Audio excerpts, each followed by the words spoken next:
Track 11. Here are the ingredients for our special apple cake. You need 500 grams, that's half a kilo of apples. 250 grams of sugar, that's a quarter of a kilo. And 330 grams, or a third of a kilo, of flour. You also need 200 grams of butter, that's a fifth of a kilo of butter. And finally the milk.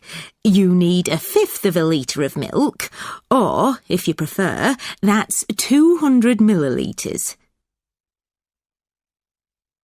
Track 12. OK, everyone, could you all pay attention now? Tomorrow, we're going to make a popular Caribbean dish, chicken and rice.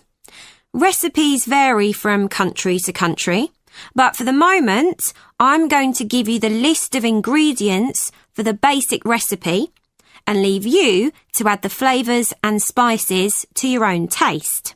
Right, are you ready to write this down? OK, first of all, you need a chicken that weighs about 2 kilos. Then, for 4 people, you'll need 750 grams of uncooked rice. OK, for the sauce, you want half a kilo of onions. And tomatoes, you'll need 450 grams of tomatoes. And what else? Oh yes, and green peppers. You want a quarter of a kilo of green peppers. And finally, 50 millilitres of cooking oil. Have you all got that? Good. See you tomorrow then. Don't forget to bring your favourite spices. Track 13. Hi, and welcome to Campus Cook-In, our daily TV programme for students who want a bit of variety in their meals. Are you bored with cereal for breakfast? Well, today we're going to tell you how to make pancakes. They're cheap and quick and very easy to make. You only need flour, milk, sugar, salt, oil, and an egg. The full recipe's on the university website. Just follow the link. So, here we go. Before you start, it's important to have the exact quantities, otherwise your pancakes won't cook properly. So please, first, make sure you weigh everything carefully. Everyone ready? OK. Start by putting the flour, salt and sugar into a large bowl. Next, you whisk the egg, milk and oil in another bowl. Then, slowly add the liquid ingredients to the flour mixture, mixing well until it has a smooth, thick consistency. Make sure you stir all the time. OK. Now we're ready to cook our pancakes. We start by heating the frying pan and greasing it lightly with a little butter. When the butter's melted, we pour a large spoonful of the pancake mixture into the pan and cook it until the edges are brown. At this point, flip the pancake over and cook for a minute or so longer. Finally, put the pancake on a plate and cover it up to keep it warm while you make the next one. When all your pancakes are ready, you can serve them up with syrup or sugar and lemon, or even fruit. Delicious. Happy eating. Track 14. Good morning, everyone. Today we're going to make apple and blackberry crumble, so I hope you've all bought your ingredients. Ready? Now, let's get straight on with cooking. First, you peel the apples and cut them into slices. OK?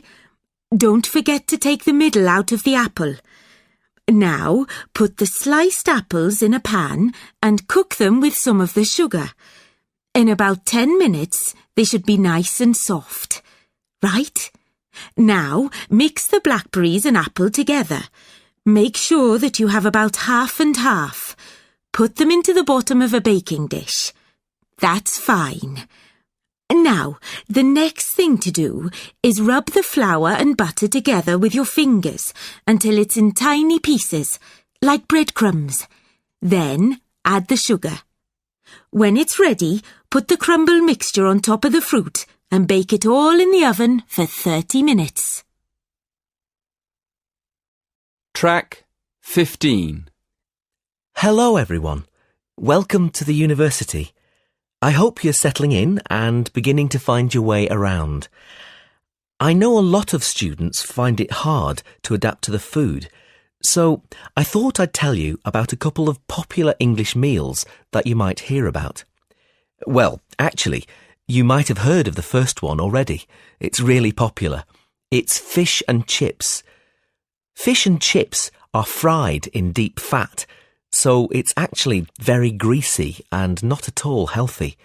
But it's still very popular, especially on a Friday night. That's when a lot of people get their fish and chips from the fish and chip shop and take them home to eat.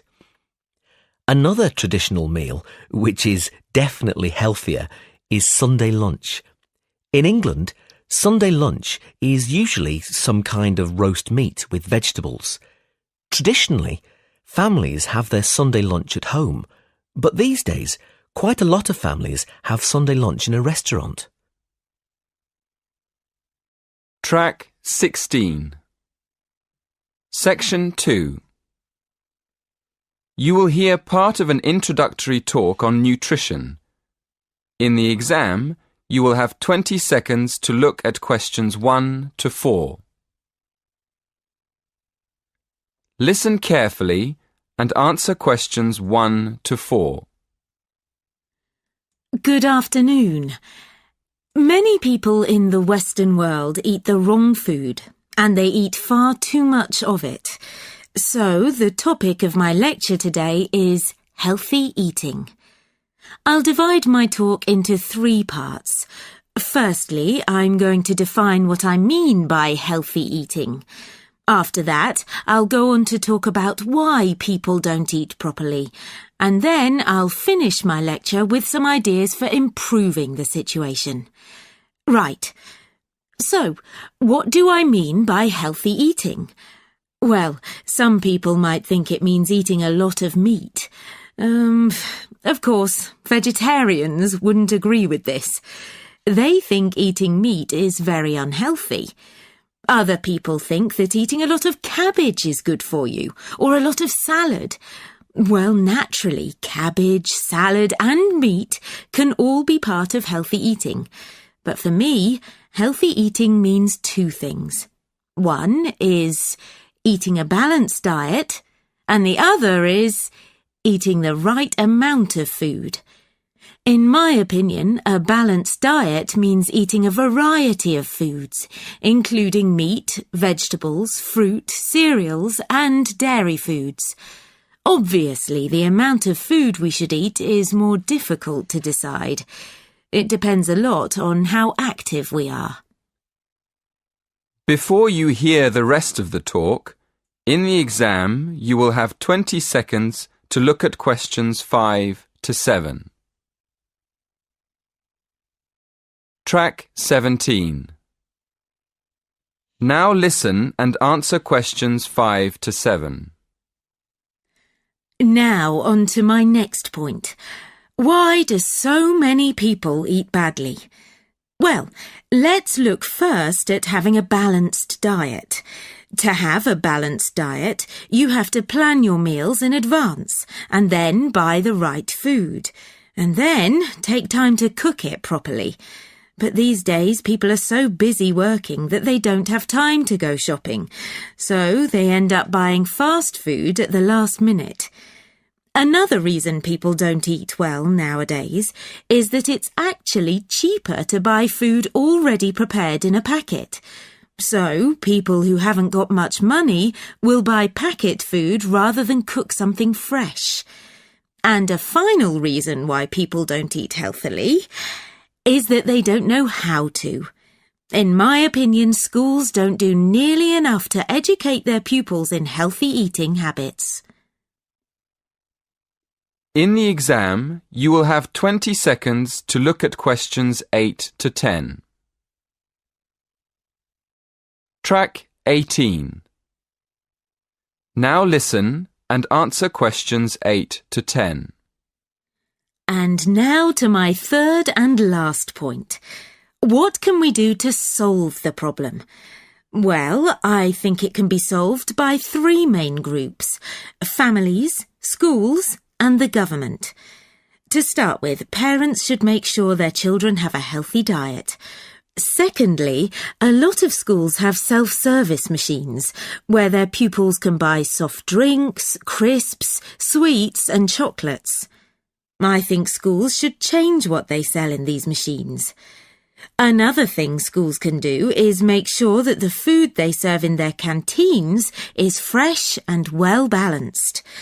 And to finish, I'll briefly mention two of the measures I think the government should take to encourage healthy eating. One is to limit advertising unhealthy food, and the other is to spend more money on educating the public about the benefits of a healthy diet. In my next lecture, I'll go into more detail about them. That is the end of section 2. In the exam, you will have half a minute to check your answers.